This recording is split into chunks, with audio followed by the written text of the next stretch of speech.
Well, I want to welcome everybody to our landlord tenant educational workshop for this evening. Tonight we have Captain Bobby Wright with the Rental Inspections Office, Officer Kari Ray with the Police Department and Code Enforcement, and then we have Community Services Manager,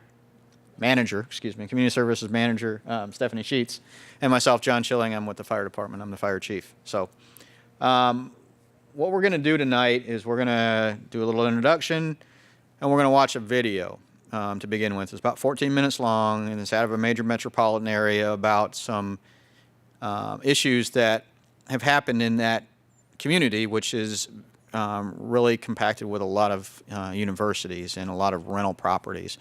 And I want to preface this by saying that this video by no means depicts what Cedar Falls is like. However, it has some good information and some valuable lessons that everybody on this team, which is landlords, tenants, city staff, and elected officials, need to know about, so we can keep these types of issues from happening here in Cedar Falls. And again, I want to preface this is not anything that Cedar Falls is like. However, 20 years ago, this community didn't have these problems either. So, the health and safety of students in America's college capital are increasingly at risk. As local universities accept more students than they can house, young people are pouring into often shoddy apartments in neighborhoods like Brighton and Alston. So this is our bathroom, and this is what we moved into. It's disgusting. There's this door, which there's no lock that works on it and goes directly towards the outside. Overcrowding is rampant. Universities look the other way, and the city seems powerless to stop it. It's a cat and mouse game. The inspector's knocking on the front door, and the mattresses are going out the back door. And, we put them in a truck, drive them around the block, wait till we're gone, and come back and move back in. Houses with code violations and crammed with college students can be lucrative for landlords, distressing for neighbors, and have serious consequences for occupants. 87 Linden fire. The house is on fire. Alston, Mass. There's girls on the roof. They're about to fall. Oh my God, this girl just fell. A 9-month Globe Spotlight team investigation goes inside Boston's Shadow Campus.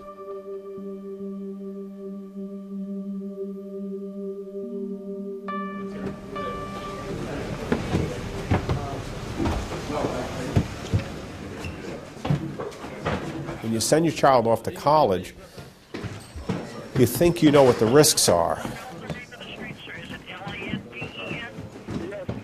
Turns out it's not so true. Alston. Alston, okay, and you say your house is on fire?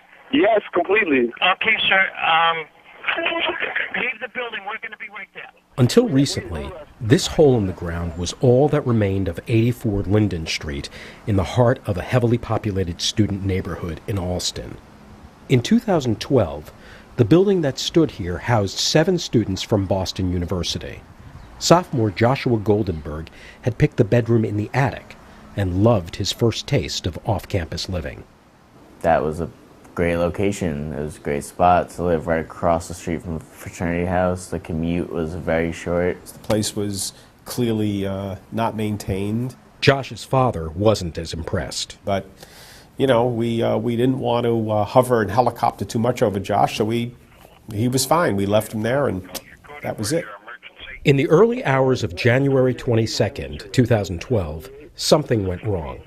I remember nothing of that night or that morning or that month, that year, who knows. It's on fire. The house is on fire. What part of the city are you in?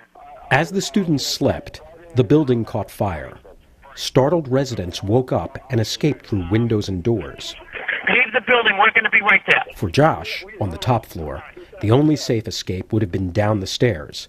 But the stairs were on fire, leaving only one other option. There was no way out except through that one window, which was a 3rd-story window with nothing below it except the driveway. Josh jumped.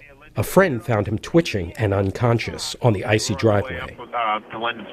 He was in a coma for nearly 2 weeks and suffered major head trauma and neurological problems that linger still. My vision was damaged. My speech is still an issue. It's just not the same. The cause of the fire was never determined. Josh sued the landlords, and the case was recently settled out of court. A little more than a year later, fire ripped through a two-family house just across the street from where Josh had lived. Austin Fire, we're getting people out right now. 87 Linden Street was housing 14 residents. At least one of the units was overcrowded. Binlin Lee, a 22-year-old Boston University student just weeks away from graduation, was living in an attic bedroom. The only exit was a stairway that led into the flames. Thierry and his friends were already on the roof, and I kept screaming to Thierry, like, "Where's Binlin? Where's Binlin?" It was so smoky upstairs. He said he opened the door and he couldn't see it. He could just hear her. He just heard her screaming. Does anyone know where Binlin is? No. Does anyone know if she came home? Binlin died in the fire.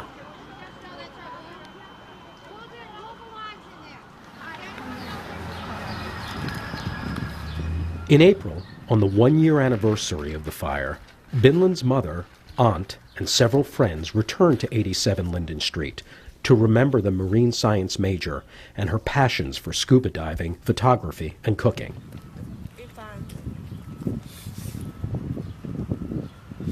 A lawyer for Binlin's family blames both the landlord and the city. 87 Linden Street was an illegal rooming house with serious safety problems, including no second exit from Binlin Lee's apartment. Josh Goldenberg's house was also illegally overcrowded and had gone years without city inspections. That room that Josh was in should never have been rented to anybody. They're not inspecting and they're not enforcing. They're turning a blind eye. A Globe Spotlight Team investigation has found that a collision of greed, neglect, and mismanagement is endangering the lives of young people in Boston. Many absentee investors maximize their profits by packing students into their properties and routinely ignore critical housing codes. Inspectional services. How you doing? Code violations. Yeah. The city's effort to safeguard students and preserve city neighborhoods from real estate speculators has failed by almost every measure. The city is guilty because they didn't enforce their own rules.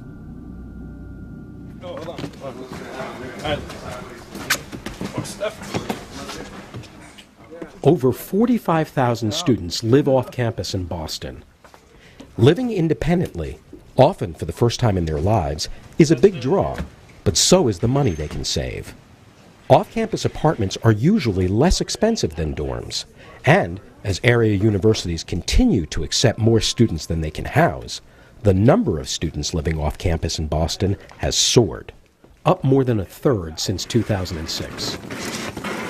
Alston is a magnet for students from Boston University and other colleges. It has earned a well-known nickname, Rat City. Have we had that problem with rats? It's a pretty big rat. We have a rat about this big. They come up through the stove sometimes. The rats are disgusting. They're bigger than my kittens. I saw it crawling out of the toaster. I almost threw up.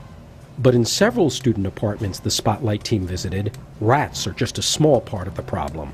We use the stove to heat our place during the winter since the heating didn't work. It's dangerous, but it was really nice and warm. It doesn't stay shut without the deadbolt. The window screens, and they told her to get them. We tried to open the window once and kind of figured this out. Yep, so. In the summer of 2013, Mike Dahlstrom, a junior at BU, and his 6 roommates paid $5,250, or $750 each, to share this dilapidated house full of code violations. It's on Linden Street, right next door to the house that Binlin Lee died in. You know, it just is wedged in there. Rat droppings. This is what we moved into. And pretty much everything that you're seeing here, we didn't do. The property owner, who lives in California, said he was unaware of the conditions in the building and said his property manager was in charge of upkeep. His house is fairly typical of a large number of buildings the Spotlight team visited during its investigation. So this is your room upstairs? Yeah, this is my room. But rat droppings and disgusting bathtubs are minor compared to the dangerous health and safety hazards found across these student neighborhoods. What's in there? It's the other bedroom on the 3rd floor. Dahlstrom's so-called room on the 3rd floor was actually the entryway to his roommate's bedroom. And there's only one way down. There's no way out of his room. The stairs to get to his room are from there. Right outside my window, there's not even any kind of awning I could even think about jumping onto. It's just a driveway. Kind of get used to it because a lot of places off campus are like this, if not most of them. Paul Martinez lived with Dahlstrom. So this is Mike's room. I have to walk through it to get to mine. When it comes down to it, the landlords have been in real estate for decades, and they sort of know how to work the system. Are you serious, Landlord? What's the problem, Somebody is blocking the door. The tenant is blocking the door. Some landlords, like Anwar Faisal, shown here being confronted by city inspectors, repeatedly rent out apartments with code violations.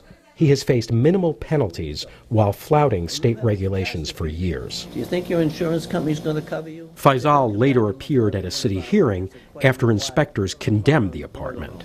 How are they going to get out of that unit? You got windows blocked, you got one fire escape coming down on the window, has an iron grate on it. This was Faisal's second Fenway apartment in 2 years, condemned by Boston inspectors.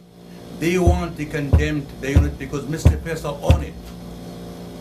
They want to harm Mr. Faisal for no reason. It was a fire trap and had not been approved by the city to be rented out.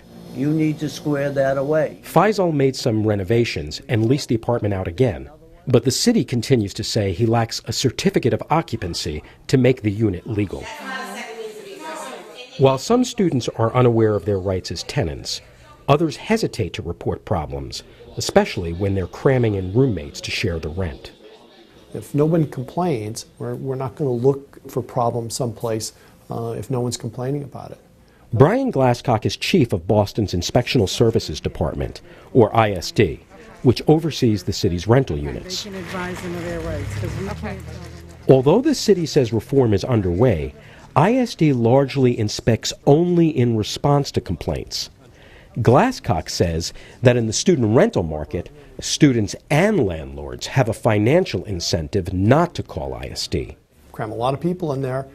Individual rents stay relatively manageable, but the landlords reap a pretty substantial windfall. The last person they're going to tell is the city.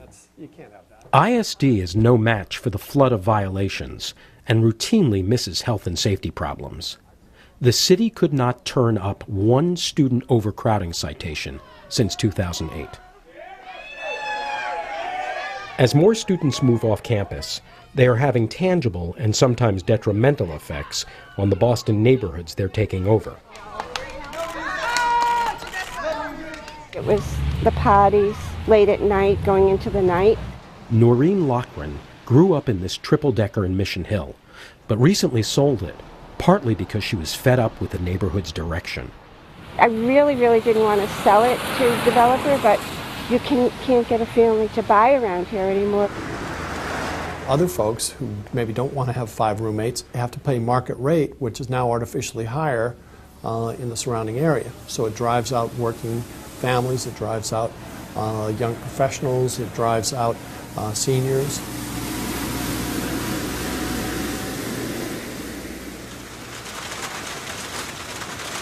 In some neighborhoods, the demand for student housing is so intense and the rents so high that it's hard to find apartments that are not overcrowded.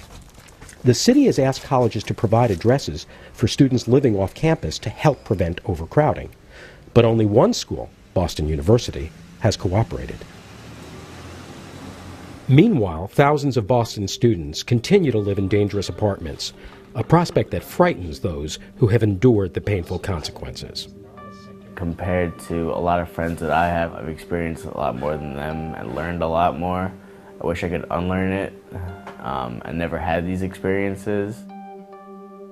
I'm not sure this fire would have had the consequences it had if the laws had been enforced.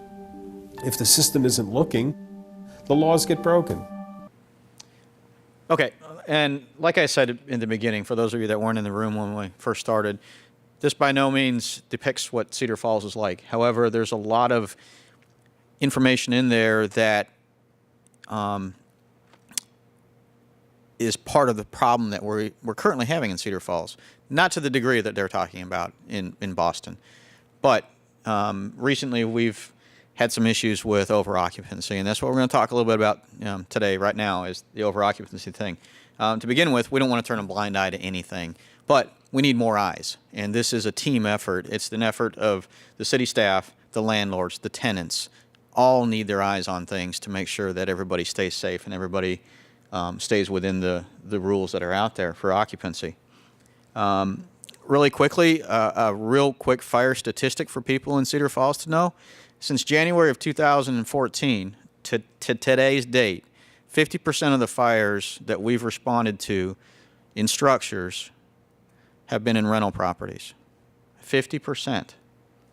Rental properties only constitute 14% of the structures in Cedar Falls. So when 50% of your fires are happening in 14% of your buildings, big red flag for the fire department. There's a problem here. So in the fire service, we have a mission. We have a mission to educate. Then we mitigate, meaning if education doesn't work and something bad happens, we go out and we take care of that problem. And then the third piece of that is evaluate. So we mitigate, or we educate, we mitigate, and then we evaluate. And after the evaluation, we go back to the education piece again. And we try to go back out and educate people based on the information that we learned from those bad things that do happen to try to prevent those from happening again. Give one quick example of a recent fire in a rental property that people just make poor choices. But through education and then hopefully no evaluation or no mitigation and no evaluation, if we can keep this on the education piece, it won't happen again.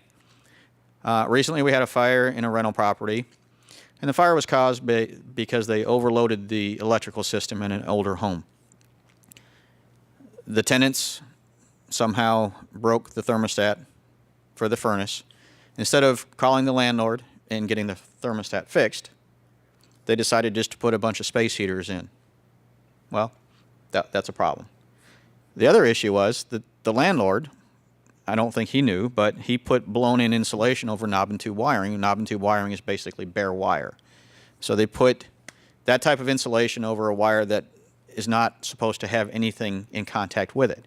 When they overloaded the system, the electrical system with the space heaters and drew too much power, it overheated that electrical wire and it caused a smoldering fire up in the attic from the blown-in insulation.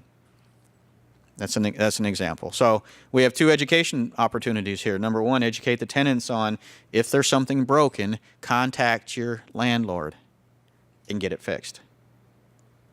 The second piece is we educated the landlords and we put in an article in the latest Currents newsletter that went out to everybody about the proper care and maintenance of knob and tube wiring and what you can do and what you can't do with that type of wiring. So hopefully that education piece is going to, based on the evaluation of what we mitigated, using those words again, will prevent this from happening again. So again, we want to educate people. Last thing we want to do is go mitigate something, but we're prepared to do that. And then finally, we're going to evaluate what happened, and then we're going to go back out and try to re-educate people to prevent that from happening again. So again, the last thing I want to talk about with this is it's a team effort.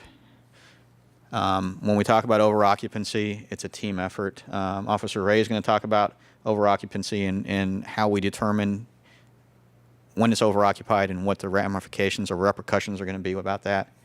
But it is a team effort. Tenants, landlords, and city staff. The only way we're going to have a great rental program in the city of Cedar Falls is to have everybody on the same page.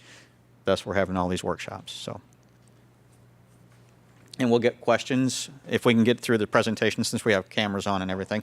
We'll answer all your questions at the end, and we'll have plenty of time for that. So, next, we're going to have Officer Ray come up and talk about landlord-tenant responsibilities. Good evening. First of all, I'm going to just start off after him with monitoring your properties. You know, this fire, had the landlord done the normal walkthroughs of the apartments, watching his places, he would have known that they were using a bunch of space heaters, and that something was wrong. Why were they using these? So what we're asking in our collaborative effort here is for you guys to take the time to, once a month, every other month, whatever it might be for you, to go walk through your properties. I just was talking to a landlord where they had one room always locked off from him.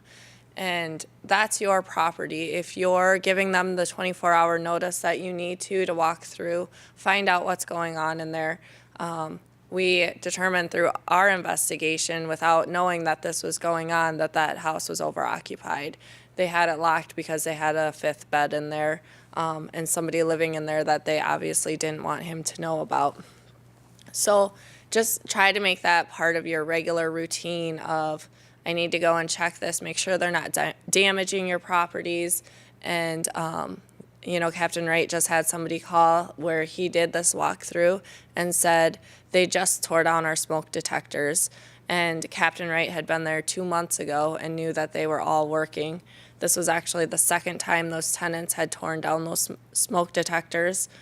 So he was able to take action on that, and actually the landlord evicted those tenants. So that's what we want to see, is just this effort by both sides. Maintaining the properties, you know, if there's a problem and a tenant comes to us, what we're going to do is ask for that in writing, whatever the complaint might be. But the first thing we're going to do is say, have you talked to your landlord? Try to get them to go straight to you guys to fix these problems. And hopefully that way, if we don't need to get involved and send a letter of building maintenance, we don't want to do that. But if they need our assistance, we can definitely do that too.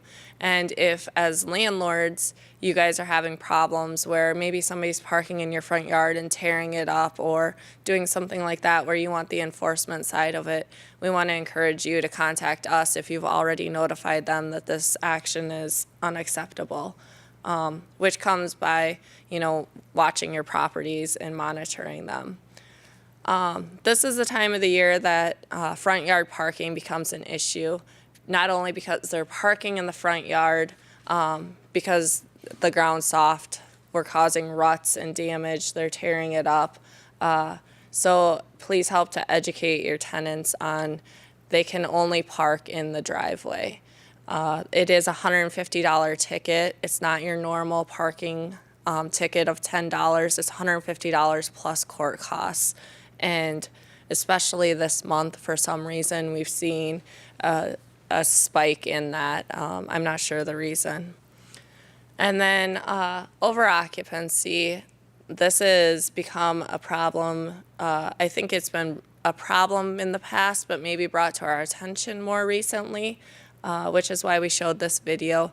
But in talking with students, they're acknowledging that, yes, they're putting in that fifth person. We've even had 6, 7 people in an apartment, which is way too many.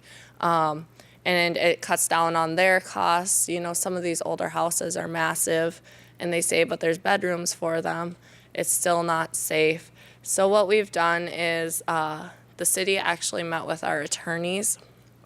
And what we've decided is that on these over occupancies that we can prove, we're going to start citing the tenants right away. And if there's 5 people in that house, all 5 will get a citation. That's a $500 citation with an $85 court cost. So what we need, and if the landlords know about this going on, this over occupancy, they too will get that same citation. But our reasoning is A, for safety, B, they know that they can only have, if it's 4, they can only have 4. With these new ordinance that's going into effect, the occupancy will be posted on their permit, which is required that you guys have posted in the apartments. So they should know, it should be posted right there for them, of how many people can live in that house. So if the occupancy is only 2 and we come in and find 3 people, all 3 of them will be cited. The landlord accountability points will then go into effect, and I believe that's a 5-point violation. So this affects not only the tenants, but the landlords as well. And we've had 6, I think, in the last month reported that we have found it as overoccupied apartments in Cedar Falls. That might not sound like a big number, but it is. I mean, and that's 6 people who, if there's a fire and they can't get out, there's no egress window because they've put a mattress in the basement or whatever the case might be. I think we can all realize that there's probably going to be some lawsuits, just like that video said. So that if you're walking through those apartments monthly or monitoring them, hopefully we can curb this problem of overoccupancy and get a handle on that. The next thing I just want to touch about is items at the street curb. We're coming up on the end of the semester and move in, move out time. I just want to show a couple examples here of what's acceptable and not acceptable. Our Public Works Department does do curbside pickup for bulk items. Now, bulk items are your couches, TVs, dressers, desks, anything like that. What is not accepted is the extra bags of garbage that might be placed on the bulk pile at the curb. They do charge a small fee, but I think it's $5, which is well worth it. There are some additional costs, for appliances or tires or something like that. But all we request is that you make an appointment with our Public Works Department, and then that you don't put those items at the curb. The earliest would be 24 hours before your pickup date. And so as we see these piles coming up on move in, move out, our process, just so you guys know, is that we will take a photograph, write down the address. I will come back to the office. I try to either call or email all the landlords so that they know, even though hopefully you're monitoring your properties during this time and watching. And then we give you 48 hours to get it off the curb. So if you have an appointment, 48 hours should be fine because it shouldn't be out there more than 24 hours before that appointment. And if those items still remain after the 48 hours, we have a contract company that comes and picks those items up, and then it's a $200 flat fee, plus they have additional charges for tires and appliances, and that gets billed to the property owner. So I just want you guys to be aware that it does fall back on you.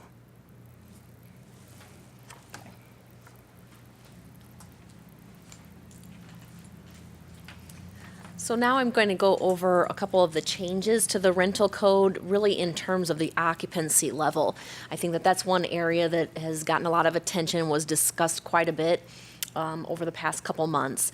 And this is an abbreviated version. There's much more information available online, and I have a handout that's kind of what I refer to as the cheat sheet for understanding on an existing rental. So an existing rental, one that is registered prior to the moratorium, which was August of 2014, if it was registered, it is able to retain the limit that was in place at that time of up to 4 unrelated persons per unit. This can be in place until the time that the property is sold or transferred. At that time, there's an evaluation, and the ordinance outlines that evaluation where the unit could automatically remain at the 4 unrelated if it meets 4 criteria, or it might reduce to 3 unrelated persons at that time. If that reduction occurs, there is an appeal process for the future property owner could go through in order to request remaining at that higher occupancy level. So those triggers, and I mentioned that I have the handout and that is available on our website. I'll just briefly go through those. So a property, an existing rental that's registered, and if it's sold or transferred, can automatically remain at 4 unrelated persons if the lot width is greater than 70 feet, if the lot area is greater than or equal to 8,000 square feet, if the street width is greater than or equal to 31 feet, and if there are already 4 off-street parking spaces in place. If those conditions are not met, then it automatically reduces to 3, and then, like I said, there can be an appeal. There are a couple other termination provisions, kind of a typical termination as if the property's not used for a certain period of time, those types of things. And so that's all written in the ordinance, and we can go through those details if there are questions about that.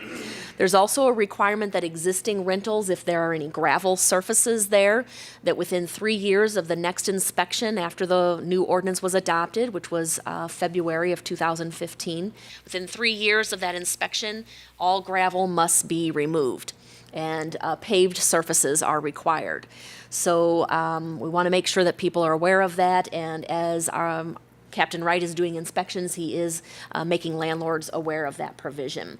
And there is a requirement prior to paving that a land use permit be obtained, and that comes through our office through Planning and Community Services.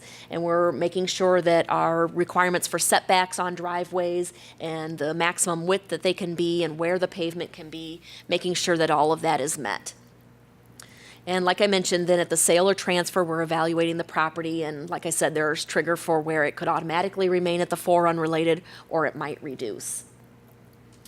In terms of new rentals, something that was not registered prior to August of 2014, that's considered a new rental, and they automatically start out at being able to rent to a family or 2 unrelated persons.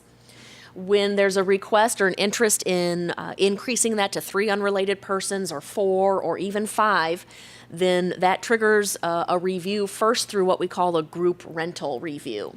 And what we're evaluating there is the carrying capacity of not just the structure, but the lot as well. And there are 7 criteria that we're reviewing for, and it's a small committee that has meetings set twice a month, and there's information about that on our website as well.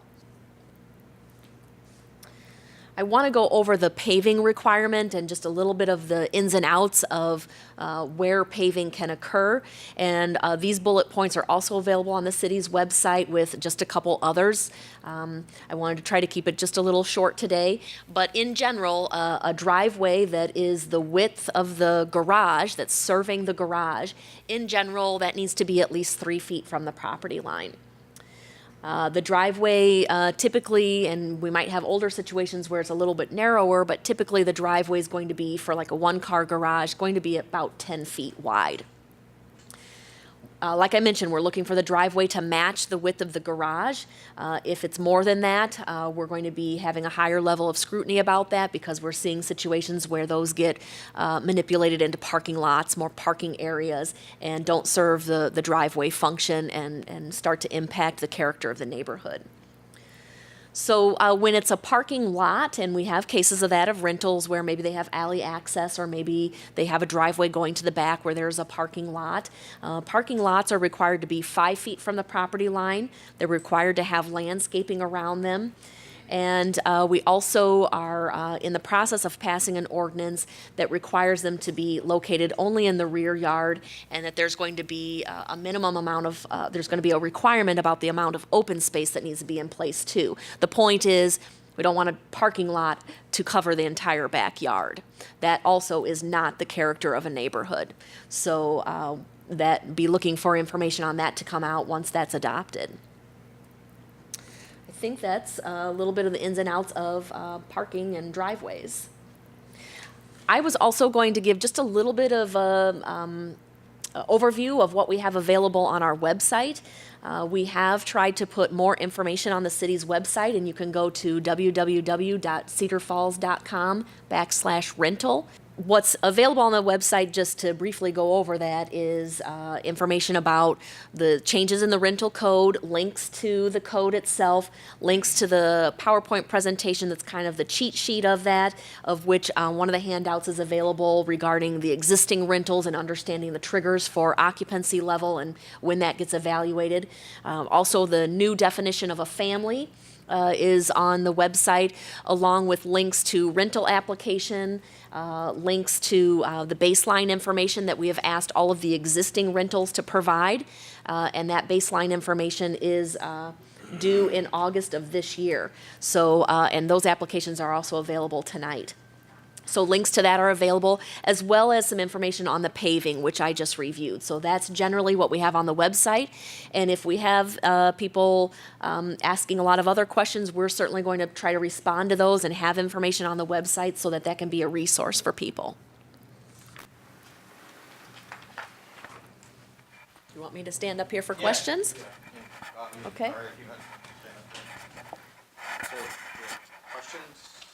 Yes, my question pertained to the year of bill as it relates to the electrical system that you said was. Is there a timetable that code was allowed in Cedar Falls? In other words, I've got houses at 1950, but I mean it's at 1900 to 1949. When was it allowed to be built? Okay, if you're talking about the knob and tube wiring, okay, knob and tube wiring has been probably since the 1930s, and it's a standard. It was a standard back then. I'm by no means an expert in knob and tube wiring. We do have a great electrical inspector with the city that can be able to answer those questions a lot more clearly for you. But what I can tell you is it's still allowed by code to be in your property. You don't have to change that. However, there are certain maintenance things that you should be aware of, like number one, insulation should not be touching any of either the conductors where you're making turns or the wiring itself. It should be free and have a clear airspace around the wiring because there's no insulation on the wiring. It's just bare. But as far as you don't need to change the wiring in your house now. We just want people to be aware that if there is anything that comes in contact with that, it has the ability to cause a fire. So I guess my question was, if the house was built in 52, chances are it doesn't have knob and tube. I mean, that's what I'm... You can tell by looking at the attics. If you go down in the basement, if you look at the floor joists, if you got things that look like little buttons on the floor joist area, that's knob and tube wiring.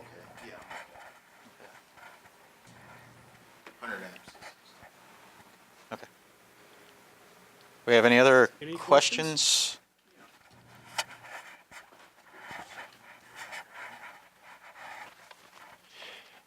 So, what precipitated, given that we started off with a video that was obviously, areas of concern related to safety that need to be addressed, it's understood. But what started this, community improvement angle in all of this relative to the rear parking only and open space percentages and these sorts of things that these new elements start to sound like an overreach beyond safety. But maybe you can explain. Well, there's been a lot of discussion about the status and the condition and the neighborhood quality of rental areas for many years. And I know that, about 5 years ago, that started with the Landlord Accountability Ordinance, and there was effort there. And so, that had about 5 years, and I believe that there, were some impacts seen from that. Yet we were still hearing quite a bit of concern about the character of the neighborhoods and the condition of the rentals. And so that's when Rental Task Force started, I believe about a year and a half ago. I wasn't here at the time, and had discussions probably for about 9 months to a year before any changes started happening. So, but related to the question about items that are outside of safety, for example, as I mentioned, the concerns were also about the character of the neighborhood. And certainly the desire is that rentals are blending in and rentals are part of a neighborhood, and that neighborhoods are diverse and they have all types of ages, all types of people, homeowners, renters, a good mix. And that's what makes a great neighborhood. So there's concern about how neighborhoods have gone beyond that and those that owner-occupied are starting to really feel negative impacts of majority of rentals and issues that come with that.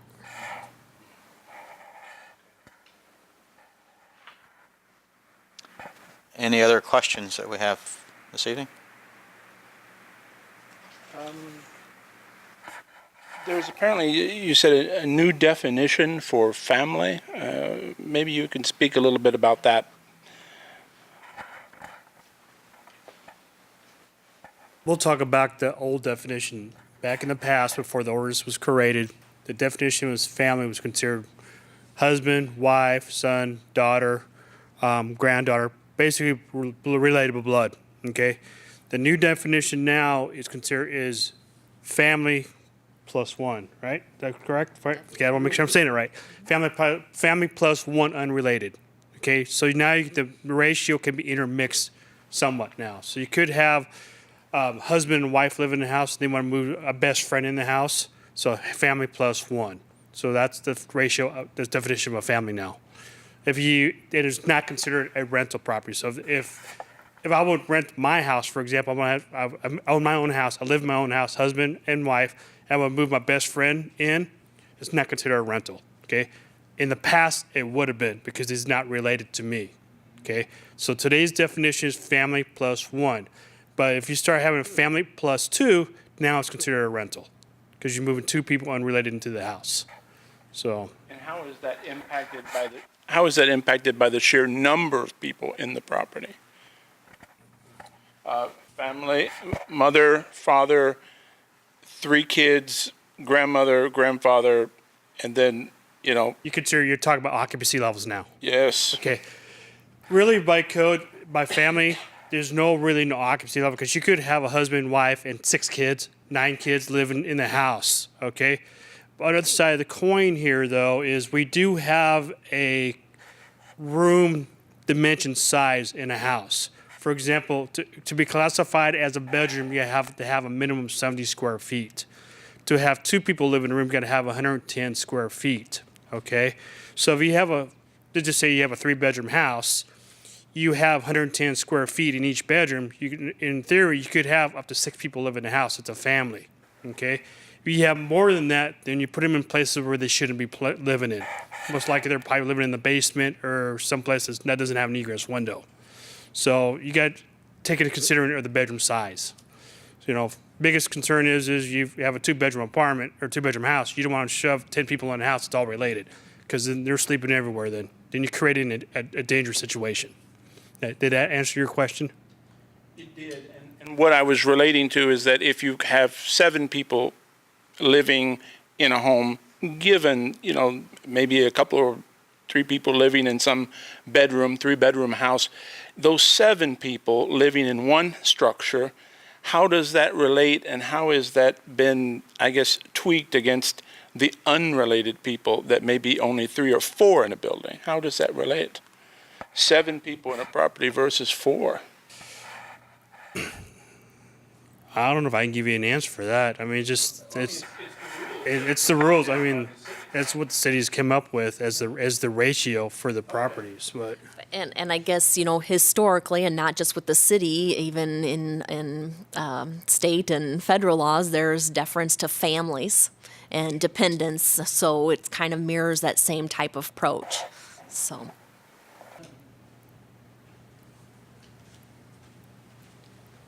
I think one last comment that I would like to put out there is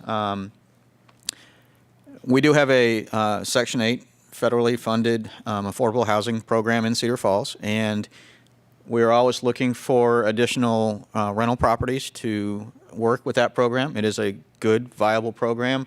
We have a great person that's running that program, and there's a lot of scrutiny over the tenants and make sure that they meet all the federal requirements. And again, we're just looking for more landlords to participate in that program. So, and then finally, in February, I believe we sent out a letter to all the landlords to provide existing rental information. It was a 4-page document that we sent that we were looking for information to come back. And just want to remind everybody that those are due back by August 15th of this year. It'd be great if we could get those in and get them into the database, and we can use those for future statistical purposes and when we need to do research on existing problems, again, when we want to go back out and educate people to prevent bad things from happening. And then finally, our next workshop is going to be August 13th, 2015 at 5:30. Tentatively, it's at the community center, but that location may change back to City Hall again. But we'll definitely have something out in the next current edition in July to let you know exactly where the location of that session will be. The content will be a little bit different than today. We're always trying to add more content, change it up, so the landlords and the tenants who come in and visit us with these workshops, or if they watch them on Channel 15, it's always new information. We'll continue to talk about some of the issues that keep recurring, but we'll also always try to bring in new information to that. So, and you have one more question. I think I do have one more question. So, when will these actions relative to all this, when will we get to the point of being what I would call settled? I mean, obviously, if things need to be addressed and there's safety issues or the like, then obviously they need to be addressed as they come about, and things do change. But I think landlords need to have some degree of understanding as to when things are settled, because as businesses, we also have to plan and make provision for changes, and it'd be nice to know that these things will eventually come to an end. Yeah. Otherwise, it becomes unviable. Yeah, absolutely. And you can't do the Section 8 or anything else if you decide to get out because it's unviable and it's been made unattractive to the point of inactivity. Sure. And that concern is one reason why the paving requirement for anything that's gravel on an existing rental has 3 years from the period of the next inspection, is try to be able to plan for that, knowing that that's an impact to the business plan. So to answer that question, when council adopted this ordinance with these changes, they adopted it with the understanding that staff was going to be tracking the types of questions we got, as well as the types of issues that we were seeing with that. And those could be issues that we noticed in trying to answer questions and understanding that, we need to think about the interpretation or the actual application of that, as well as people who have said, I would like you to think about this provision. So we are reporting every month to council. We did a report in early April. At the May 4th meeting, we will give a report again about the list of items that we are tracking. We'll also give a report about the number of reviews that have happened through the group rental committee for new rentals, as well as the reviews that have occurred for existing ones that have transferred ownership and been evaluated for level of occupancy. So council adopted this with the intent that at 6 months they would be evaluating and deciding if they would make any changes to the ordinance, and also at a year. So those are the triggers that we wanted to say, hey, we're going to adopt this. We certainly understand that through implementation, we're going to find that we're going to need to address some things, or there may be requests to address other things or things in the ordinance. So that's the plan right now. But monthly updates are happening the first council meeting of every month. Now, since a rental property is in essence a business, and there's this gravel provision, are other areas, other businesses that may have gravel, are they at all affected? And if not, then why is that? Well, any business putting in a parking area, it must be paved. So, and also any new residence that's going in after the time of this being enacted will have to be paved as well. So. But I don't know, like there's a large church up here near Green Hill. They have a large gravel area that's unpaved and the like. They've obviously had it for some period of time. It's not a business, but is that something that has to be paved? Those existing gravel areas, as long as they're not being used for parking, are allowed to remain as is. Until the time that something changes, but they can, but if they are expanding that gravel area, that's not permitted anymore. Okay.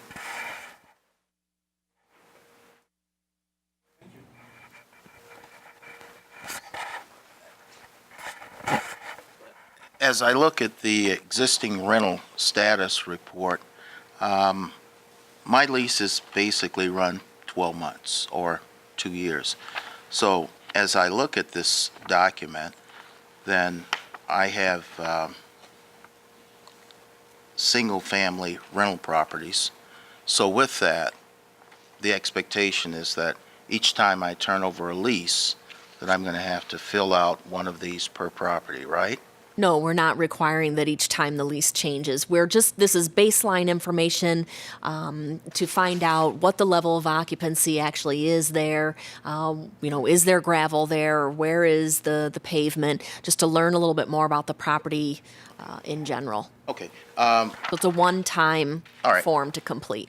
All right. So what I was calling attention to is that it indicates here unrelated persons, 1, 2, 3, 4. Okay. So with that, I mean, this is only good for 12 months is what I'm saying. Yeah, that's correct. When the new lease goes into place, those names will change. Correct, yeah. And the other thing that I should say, since you've brought up that baseline information that we've requested, we indicated at the last workshop for those who attended that it says on that form that you should provide the lease. That's technically the way the ordinance is written. However, we don't need a copy of the lease. We simply want to know the number of people and the contact information at this point. Okay, that's fine.